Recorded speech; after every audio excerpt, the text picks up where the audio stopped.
yesterday, we had discussed this disastrous, grotesque porculus bill, spending seemingly everywhere but where it's needed, spending in Nepal for Sherpas in Nepal for mountain climbing. I don't know what all this foreign aid in there. Foreign aid? We're in the middle of a COVID-induced recession here at home. The bill was a disaster. President Trump, I think, heard us and heard others and said, hey, listen, I'm not down with this bill. Now, notice what he doesn't say in this clip I'm going to play. He gave a little speech at the White House yesterday saying $600 stimulus payments. That's a pittance. We've shut the whole economy down. Now, remember, we are giving this money to ourselves. Make no mistake. This isn't like this money isn't. There's no money fairy. I told you yesterday, I thought targeted tax relief would be far better off, and maybe payments to people who can show they were unemployed for a certain amount of time. I don't think this is a great idea either way. Let me be crystal clear.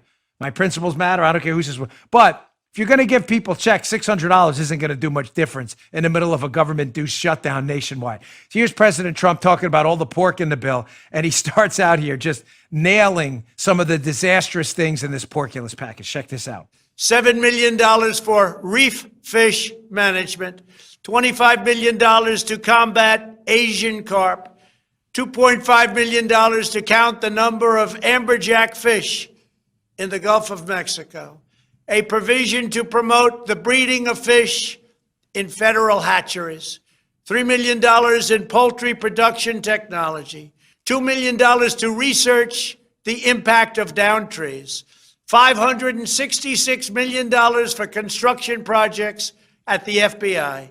The bill also allows stimulus checks for the family members of illegal aliens, allowing them to get up to $1,800 each. This is far more than the Americans are given. Good for him. Now, remember, we're going to talk hard political baseball here, and I'm going to give you a little what possibly is going on behind the scenes and the strategy here by the Trump team to dump this terrible bill and get a better bill, because that's the hard politics of it. I get it. People need help. I am not unsympathetic to that. Please. I'm simply suggesting to you there's political hardball behind the scenes that matters and always matters, because the Democrats play political hardball all the time. It is Pelosi who has delayed the relief to you. Period. The jury is in. The gavel is down. I tried to explain this to Paula before the show, and as the pre-show audience ombudsman, she didn't get it. So if this doesn't make sense, as the in-show audience ombudsman, tell me. Pelosi needed this bill. There were public union bailouts she wanted, state bailouts for blue states that spent their states into oblivion. Pelosi needed this bill. She delayed the bill, thinking a signing of a bill where you got a check by President Trump before the election would benefit Donald Trump, so she delayed it. Does everybody get point one? Bullet point one. Producer Joe? Okay, good. Paula's giving me the thumbs up. Pelosi delayed it. I'll play the video in a second. I'll get to that. Of her admitting she delayed it. It's her words, not mine. She delayed it before the election because she was afraid if Donald Trump was in the White House, putting his Donald Trump John Hancock on a bill delivering stimulus checks. One, it would juice the economy, so Pelosi was afraid of it. Two, it would let him score political points and beat Joe Biden. So she delayed it, thinking, wow, I really got this guy in a corner now. But by delaying it, she caused herself a whole bunch of problems.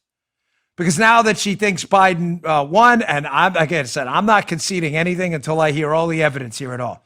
But now that she thinks Joe Biden won, she thinks that the Trump team's just going to go back to hunky-dory and just cave, figuring, if we leave and the next administration comes in, we'll just sign it and walk out the door. Trump said yesterday during that speech, no, we're not signing this crap. But he didn't mention veto. Why? Let me show you this photo from the Senate. I was at Senate.gov about a pocket veto. Hat tip Chad Pergram, by the way. Chad Pergram from Fox, who put this up on his social media feed. And it's an interesting idea. Senate.gov. What do we have up here? What's a pocket veto? Well, this isn't a Constitution class, but for the sake of the show, because there's this what may be going on behind the scenes, a pocket veto. The Constitution grants the president 10 days to review a measure passed by the Congress. If the president does not sign the bill after 10 days, it becomes law without his signature. However, if the Congress adjourns during the 10-day period, the bill does not become law. Oh, isn't that interesting? So let's be clear. Pelosi needed this bill more than Trump. She needed this bill. Why? Because her delaying it, thinking she was hurting Trump, did what? Actually cost her probably anywhere from 10 to 15 congressional seats. The Republicans routed down ballot in the election, in the presidential election. Everybody clear? Pelosi miscalculated again. Put aside the presidential for a moment. You may say, well, she did damage Trump. But, most people think he lost. The Democrats all think he lost. We'll see about that. But there's no question she hurt herself in the House of Representatives, where if these 3 House of Representative members leave to join a potential Biden administration, she'll be down to a 1-vote majority in the House, which is basically the equivalent of a no-vote majority. She did damage.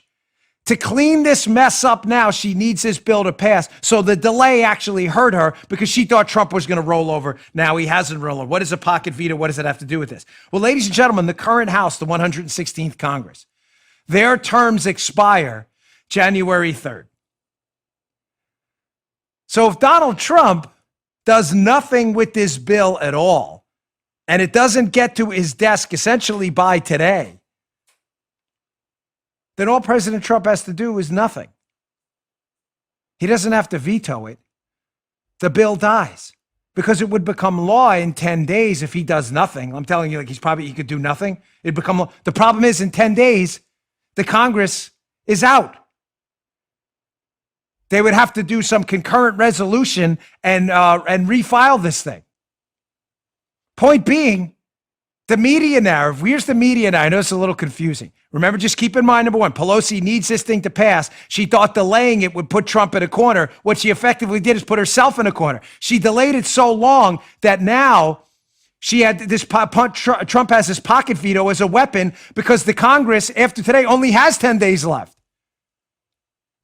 There'll be a new Congress 10 days from now, after January 3rd, and that new Congress is going to be less Democrats, not more. She has less leverage, not more. If Trump simply does nothing and they don't get the bill to him by today, the bill goes away. Now, you can do that concurrent resolution and add things to it. And there's always the possibility they'll get it in today, which will force Trump's hand, because if he does nothing in 10 days and this new Congress is still here, if he does nothing, the bill becomes law automatically. But if they wait till the end of today and he does nothing, that bill goes away as it was because there's a new Congress. Make sense, Joe?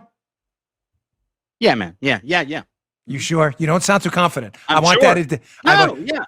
That 10 days only comes into there, account because they've only got 10 days left. And Pelosi, the dunce, waited too long. If she just would have got it to him yesterday or the day before, he has to do something in 10 days or either veto it or sign it, because then the bill automatically becomes law if he does nothing. Or even if he vetoes it, it goes back to this same Congress and they'll override him. But by waiting, they may have screwed themselves big time. Now, showing you what a tactical miscalculation this was, not only is Pelosi, who thought she was gaming Trump, not only is Pelosi now quietly knowing behind the scenes she's in a lot of trouble because Trump's like, your bill sucks, you're going to fix it according to my conditions, or you get nothing, nada. Pelosi's already on tape admitting she delayed the bill. She would have gotten it to him sooner. She probably wouldn't have lost 12, 15 House seats that she lost because her members ran on nothing. Her Democrat members who were in charge, the Democrats who were in charge of the House before the election, couldn't run on. We're helping the American people with these stimulus checks because they couldn't pass it because Pelosi thought she was doing damage to Trump. She cut off her nose to spite her face. Not only that, she's on tape talking about it. You don't believe me? Here's Pelosi in her own words. I delayed this thing because look at me. I'm the master politician. Really? Check this out. Yeah. Was it a mistake not to accept half of a vote months ago when you said, I'm not going to accept half a vote? Look, I'm going to tell you something. But now- Don't characterize what we did before as a mistake, as a preface to your question, if you want an answer. That was not a mistake. It was a decision, and it has taken us to a place where we can do the right thing without other, shall we say, considerations in the legislation that we don't want. Now, That is it. Now, the fact is, I'm very proud of where we are. She admits delaying the bill. She basically says it right there. The guy said, was this a mistake, delaying the bill and not taking the Republicans' earlier offer of a $1.8 trillion stimulus, which was double what they get now, which Democrats should love? It's more government spending, right? Pelosi said no to that. So she gets half of what she wants now. Even the left-wing media is like, wait, Nance, hold on, Nance. You're supposed to be this genius, master tactician politician, right? The Republicans gave you double what you think you wanted now. 1.8 trillion months ago. You said no to that. Now you get half of what. And wasn't that a mistake? No. She says it wasn't a mistake. We did it on purpose. She just admitted to it. Yep. She delayed it thinking she was going to box Trump into a corner. And now she's in a corner because her Congress that she's in charge of is done on January 3rd. And Trump can now, if the bill doesn't get to him in time, can basically pocket veto, meaning he doesn't have to do anything. Now, why is that a win for Trump politically? Because now he has leverage, number one, to get what he wants, which is bigger stimulus checks for the American people. Number two, he can get all the foreign aid and garbage out of it if he wins. But number three, what's the story the media desperately wants to write before Christmas? Think this through. Everybody, take a moment. Think this through. We have a Dan Bongino. We can't go more than 7 seconds. We're on terrestrial radio. And it like kicks into like a best of. So the media story they want to write is Trump vetoes stimulus checks for the American people, right? On Christmas. They'll put that story out on Christmas. On Christmas. Yeah. But a pocket veto isn't if he doesn't have to do anything. They can't write the story Trump vetoed it if he doesn't do anything. All he has to do, Trump is saying, hey, all Donald Trump has to do, President Trump, all he has to do is say, I didn't like this bill. It wasn't targeted towards the American people. So I'm putting this back in the Congress to fix it. The media can't write Trump vetoed it because he doesn't have to veto it. They don't get it to him in time. He just has to do nothing and let them iron out the BS. You may not like it, but that is the cold, hard politics of it. That if they don't get him a bill in time, that pocket veto becomes a real reality. And the media can't write any of their stories that they already have ready to go on Christmas. Scrooge McTrump vetoes stimulus bill on Christmas Eve. They so want to write this story. Did you notice, though, in that speech, if you watch the whole thing, the one we just played the clip, he doesn't say the word veto because he's not stupid. Again, I think Trump, listen, not everything the guy does is some four-dimensional chess. Okay, he's human like everyone else. He makes mistakes. We make mistakes. Paula never makes mistakes. Joe makes mistakes. Drew, everyone but Paul. Everybody makes mistakes. Trump makes mistakes too. This was one of those moments where I sincerely believe Pelosi thought she had Trump. Had him, the Russians over a barrel, as they said in the stupid dossier, right? Thought she had him over a barrel. And really now, the real barrel is on the other side, not with Trump.